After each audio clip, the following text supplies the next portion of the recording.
Hey, I was practicing my insert eye roll.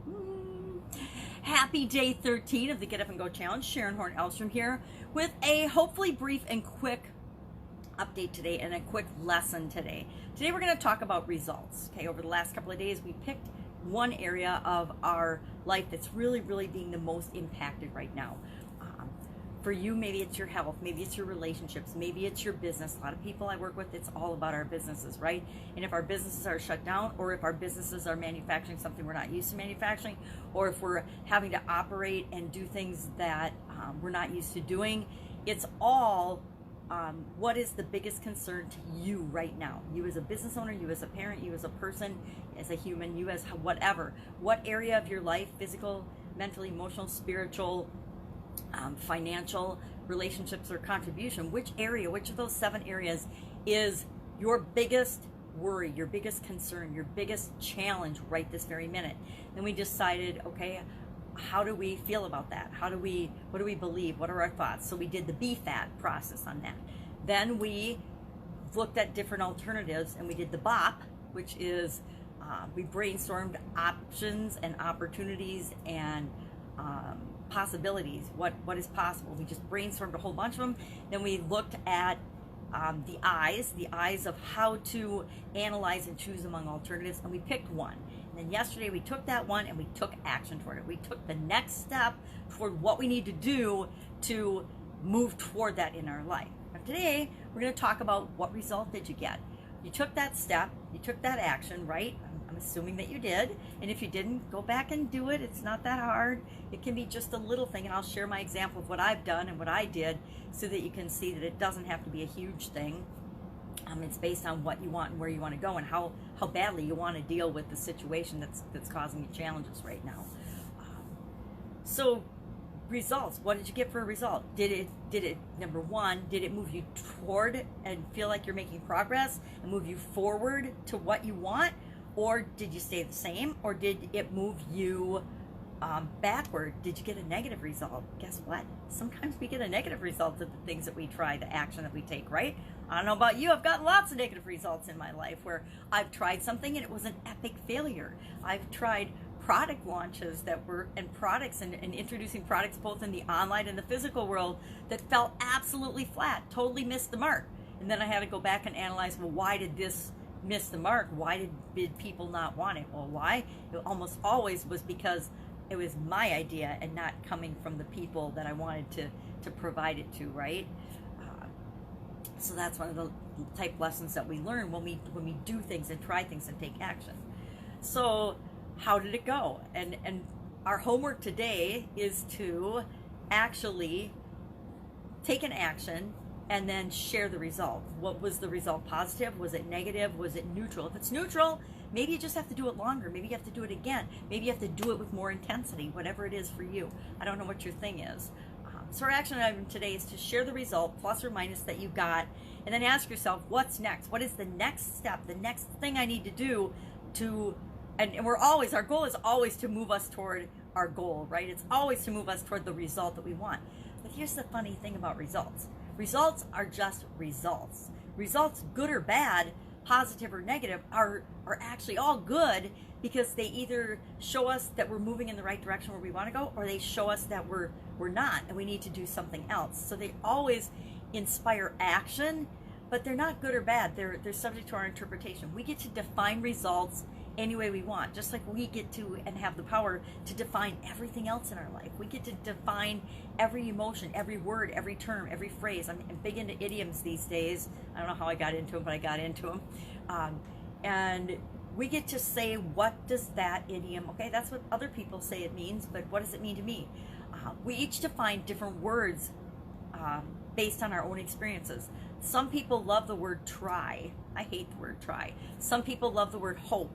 I don't hate the word hope, but I see the word hope as a lot like try. Well, I hope it's going to happen. I wish it would happen. I don't believe in wishing and hoping. I believe in taking action and making things happen. If I want to make things happen and change the world and change my world especially, then I know it's up to me to create that and make that happen. I take a lot more proactive approach to my life than a lot of people, and than I actually used to. I used to be very reactionary and I would just deal with the world as it hit me and as it happened. And I found that that was very empowering. So results are just results. Whether they're positive or negative is based on how you interpret them and how you define them. It's kind of like statistics. We can make statistics say and do and look any way we want based on how we present the information. So what am I doing? What is my example of this particular action item and exercise?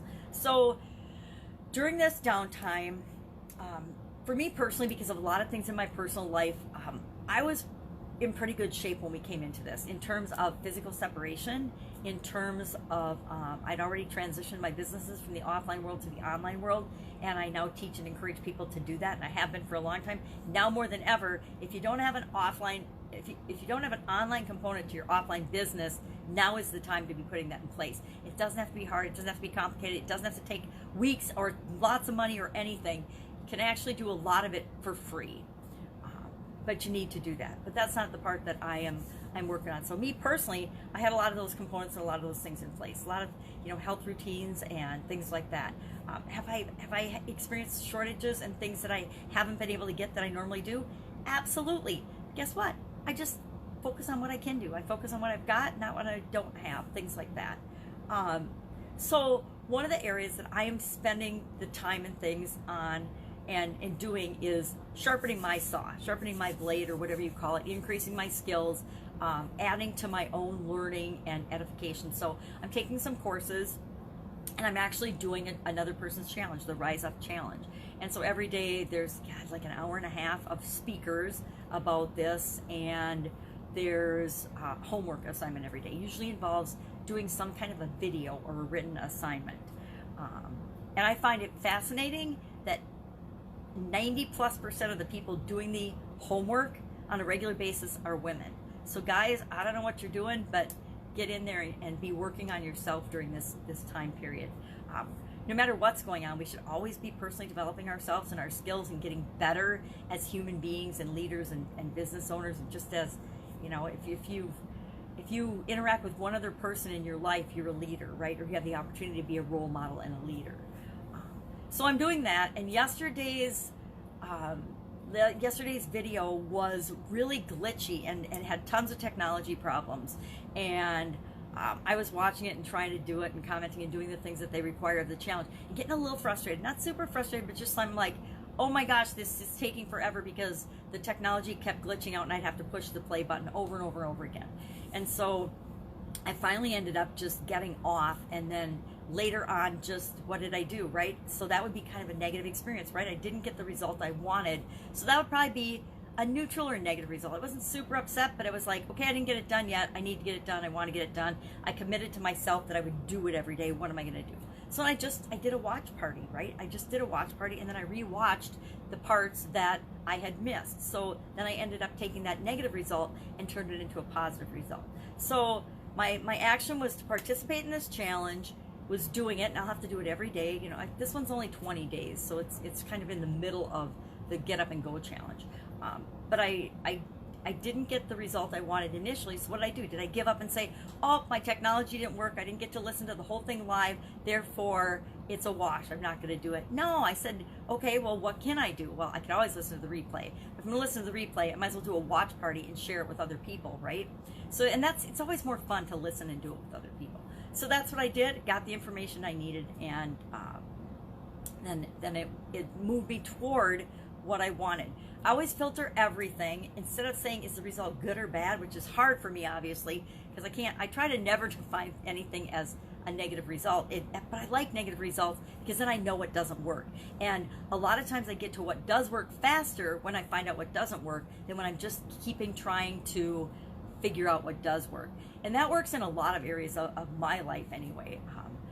I know I test a lot of stuff on myself. I use myself as a human guinea pig, especially with respect to my health and nutrition and things. I test things out on myself, like different supplements and different nutrients and things. And I look for, how does it make me feel? A lot of times testing things like that, it takes a long time with certain things. And other things, I appreciate when it makes me feel worse right off the bat, because then I know it's not for me and I can just stop, versus sometimes it takes weeks or months to figure out if something is actually improving my health and making me feel better or not. So that's our assignment. That's our lesson for today. It's all about results. It's all about kind of success and failure too, right?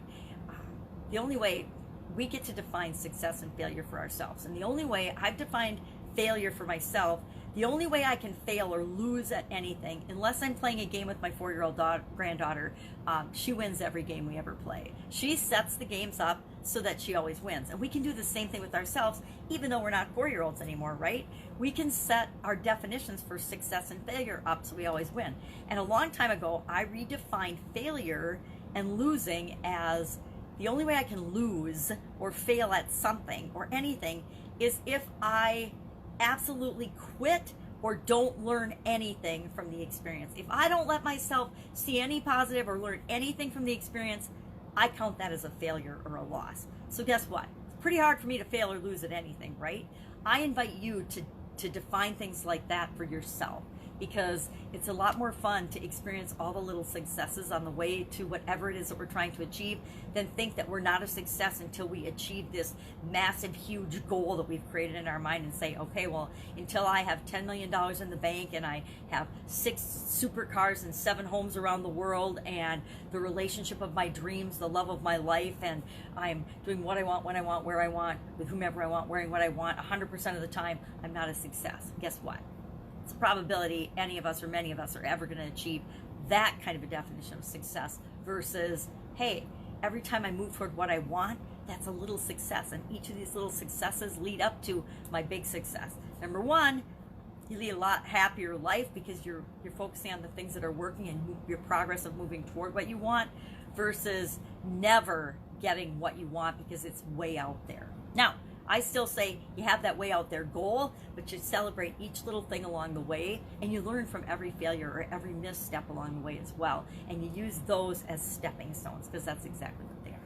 Sid, if I can help in any way, if you have any questions about this or about results or about something that you could do next and whether the result is good or bad for you, just ask in the questions below or in the comments below. All right, be with you tomorrow. Bye. Have a great day.